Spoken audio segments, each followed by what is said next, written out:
YouTube, a Fender and a Gibson in the same week. Here we go. This is too early in the morning to really show videos. Yeah, it's a Gibson Les Paul Studio. Serial number starts 02. I think that makes it a 2002 model. So vintage Les Paul. I'm not actually finished with this one. This is my pal's. It had a bit of an issue, as in the lacquer on the back of the neck kind of cracked and was basically falling off when you touched it. Things didn't go exactly to plan. My pal's plan was, it's like, see where the bits where the lacquer come off, it had a sort of silvery blue finish. So I was thinking, see if you could just take the lacquer off and then sand the silvery blue finish. Well, the thing is, see the silvery blue finish, see if you just went like that with your finger, it came off. And by the time I'd chipped the lacquer off, the lacquer didn't want to come off all the neck. So, as I said, I'm not quite finished yet, but now I'm afraid, Ian, your guitar looks like this.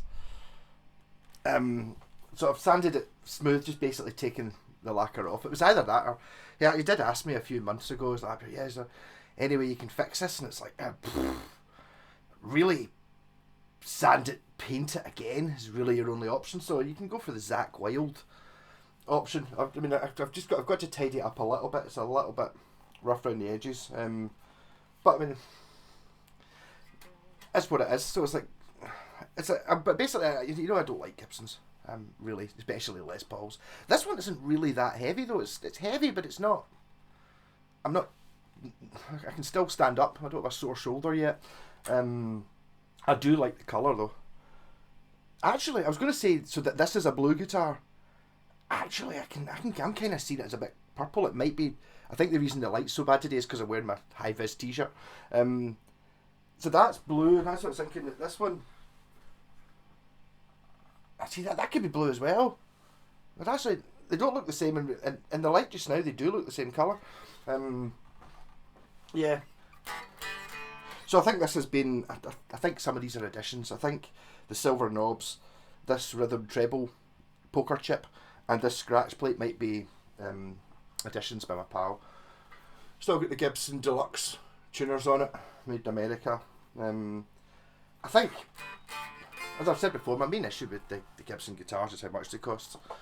They're just, I think you pay such a premium to get a Gibson. This one actually does have decent fret ends, unlike the last few I've played. I think the more modern ones, it's like, no, don't do the frets, just put the frets in, put it in the box, sell it. Money, money, money, money. As opposed to actually trying to make a good guitar. Yep, so as I said, I've not actually had much of a chance. I'm a wee bit, I'm late today, that's why I'm doing a video. Just now I'm going over to Scott's, so we're going to have a look at the Free Bentos. I've not even looked at it yet. So, orange TH30. I'm glad it says so at the front. Why can't I never remember it's a TH30? I always think it's a TX for some reason. Rat pedal. I guess to start with I should be doing clean, shouldn't I?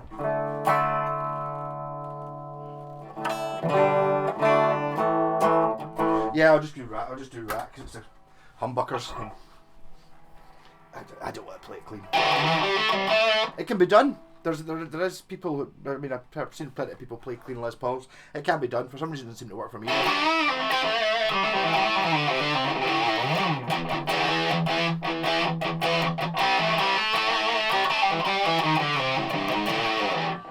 Maybe bring the action down a little tad on it. As I said, I'm going to set this up and stuff as well. Yeah, action's coming in it.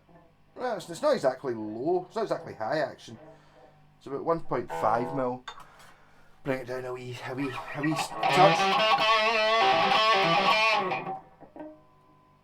Maybe take a wee bit of it. In fact, I probably won't lower the action. Basically what I'm going to do is I'm going to give that truss a little bit. There's a little bit more than a bow here of an action there.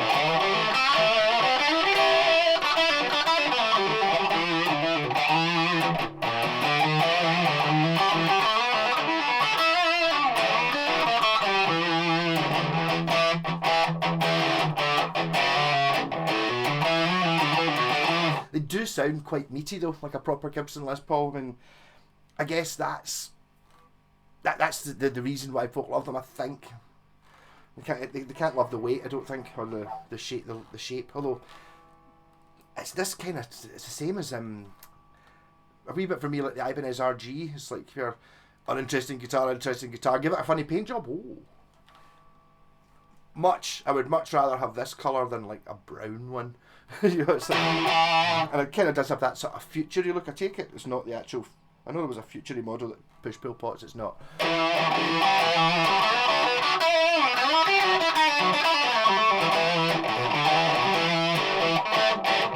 But as far as I know, these are the studios. I think to be honest, it kind of depends what year it's from, but you've still got the same construction. You've got the mahogany body. You've got the maple cap for tone. The tone for the maple cap. The tone wood.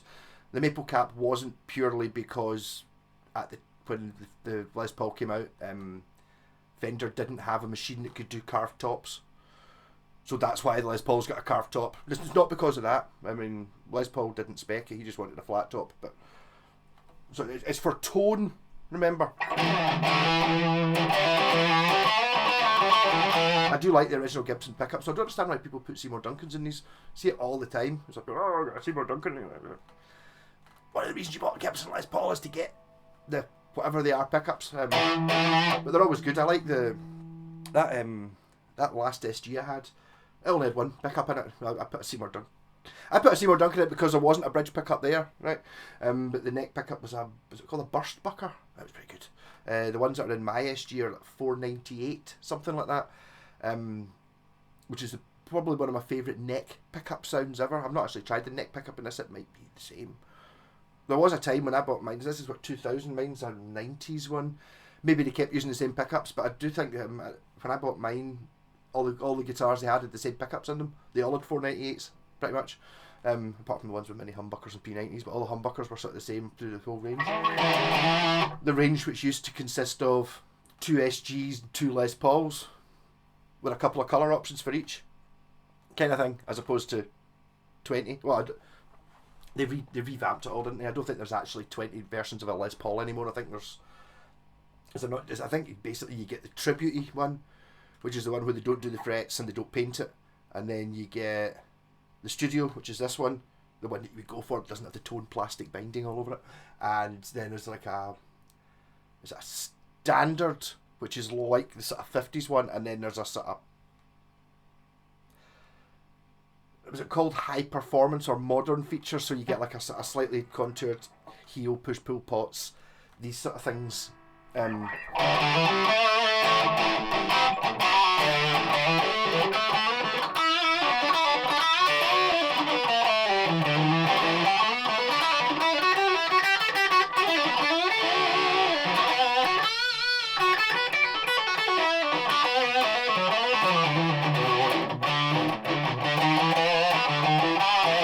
Neck back up.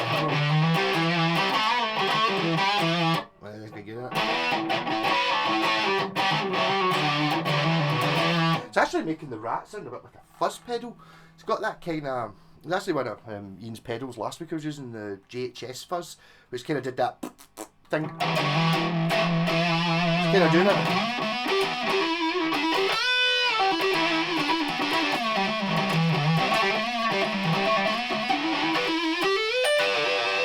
To me, my eyes, that's what Les Paul should sound like.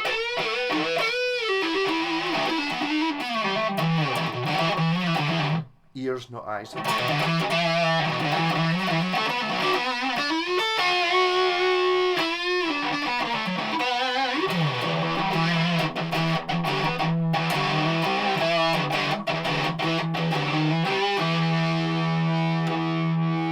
things down a little bit.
Actually, it's quite a nice guitar, really, I have to say. It sounded good. I'm pretty sure it's not as heavy as some, or maybe something to do with the looks. Maybe see not having the binding on it and that horrible Tiger Slash model that they all seem to be. It's maybe making me like it an awful lot more. I do have a couple of things I've got to fix on it. That pickup's sitting at a funny angle, sitting like that. That can't be a good thing. Actually, the pickups are quite far away from the strings. I've raised them up a little bit as well. Do the truss rod, and then I had to talk to Ian about what I'm going to do about this neck. It's like the first bit when I was literally the lacquer falling off. I mean, it's like it snowed in here. Literally the first bit's come off the fingernails, and then it kind of came off sort of this bit all came off, and then when I started getting down to sort of here, it started still being stuck on. So it's kind of, I drew a line there, which I don't. You don't actually feel it. I mean, really, you can't feel it when you're on the 12th. You're playing like, which is where I would normally play. You can't. Maybe if you're playing the 17th. So I just figured it's going to be a flipping nightmare trying to chip it off here, and then you're going to end up with some sort of line. I think maybe just more sanding to get it smoother is the way to do that. I hope he got a significant amount of money off it for the fact that the lacquer was basically blown. It's like you thought with a new guitar company, it's like there's obviously going to be teething problems where the finish maybe doesn't work after 20 years. It's like, oh, it's Gibson. God, did they all do this? Did like the ones in the 50s used to do this as well? And then it's like the reason you don't see it now is because somebody sanded it down and redid it or something. It does seem like a pure ridiculous thing. I mean, I've never had, well, it'll be the nitrocellulose because it's better for tone rather than just coating it in poly like you would expect in a modern guitar. I'd imagine that's probably what's caused it. Mind you, in saying that, if it was nitro, would it not have slight like checking in it? Okay, I don't know. Maybe it does a wee bit. Oh no, okay. I was going to say my Schecter's like checked all over it, but they're 80s, they're 86, so they're 40 years old, not 20 years old. Maybe it'll go that way. I suppose the thing about the nitro is I don't want to use the relics fake wear. It wears like that, when you get the sort of the ball bits and stuff. Whereas like when you actually see someone who's tried to relic their Epiphone or relic their Squire, which has got a poly finish on it, it looks like someone sandpapered it because poly didn't do that. Poly don't like no cracker. Poly don't cracker. Poly don't crack. It's just there's a T-shirt in that somewhere.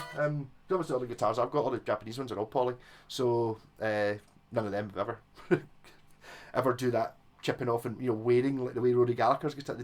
Poly doesn't do that. If you drop it and stuff, it breaks and chips off. You end up with big chunks. I've got plenty of guitars with big chunks out them. Yeah, but don't have any that I've got that sort of the natural wear, really. I guess my EBO does, I suppose. Yeah, no,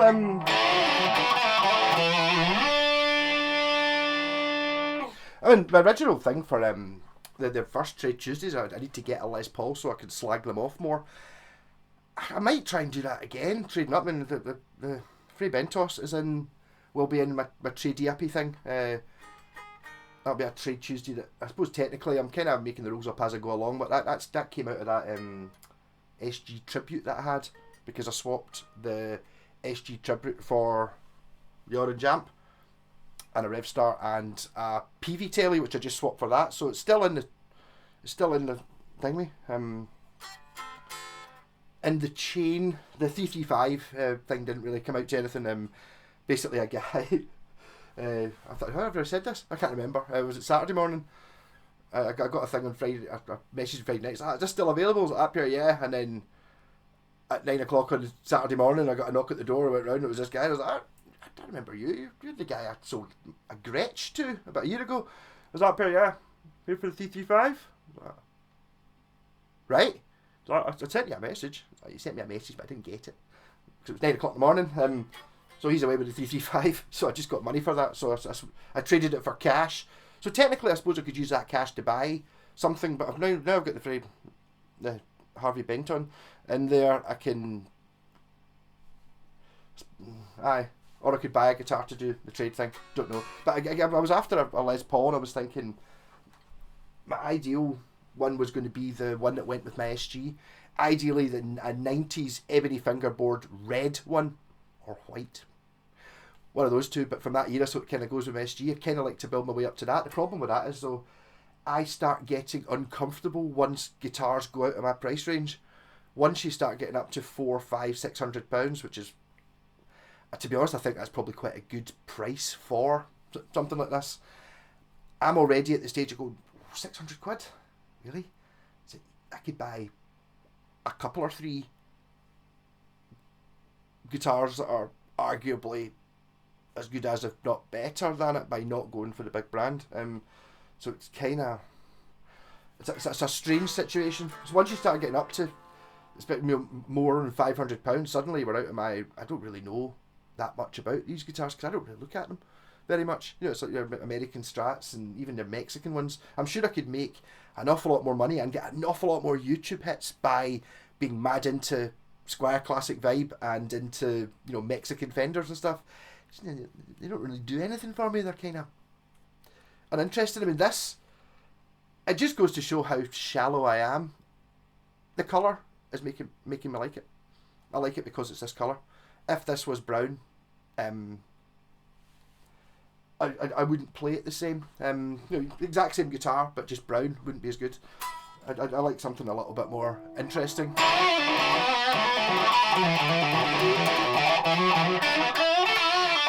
What I can't argue is it sounds flipping marvellous.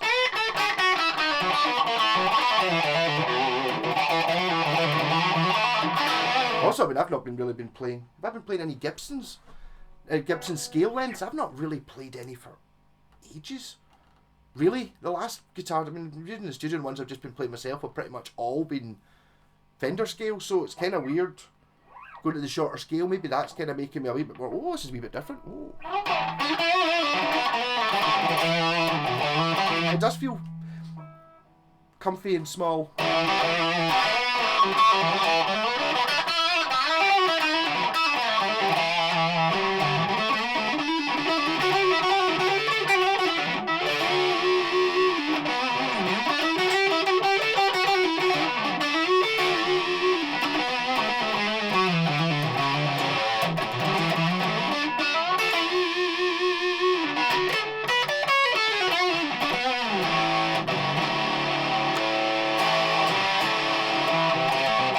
I think it really helps me with the Les Paul idea is I never play sitting down anyway. That's why I'm always crapping more at Scots. It's like playing a guitar sitting down is really, really alien to me. I know I'm standing up for doing all the videos, but when I'm not doing the video, I play standing up. Always have, really, pretty much from the start of playing. I just figured so maybe the first time I was ever really playing the guitar, I was just imagining being on stage at Woodstock or something, so you would be sitting down, you know what I mean? I ain't Robert Fripp. Also, I don't think you can play the same way sitting down, or I can't anyway, but I think there's more of a, you know, moving about makes the notes different somehow. What a load of rubbish. So, like and subscribe please, lots of more videos, tons of them. There are a few Les Paul. I don't even know if I've got a Les Paul playlist. So I really need to sit through my videos and just put playlists of shit things. There's so bloody many of them, it's ridiculous. I'm just getting into this habit of just doing a video every day just because, I don't know, it seems weird when I haven't done one. I do miss out the occasional day. Rock on. There was something I was going to say, but I can't remember what it was. I remember thinking when I woke up this morning, I was like, you know, I need to mention that in the video.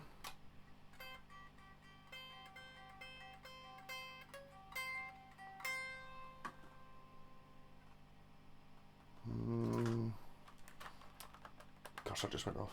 Keyboard just went off. Oh, I remember what it was.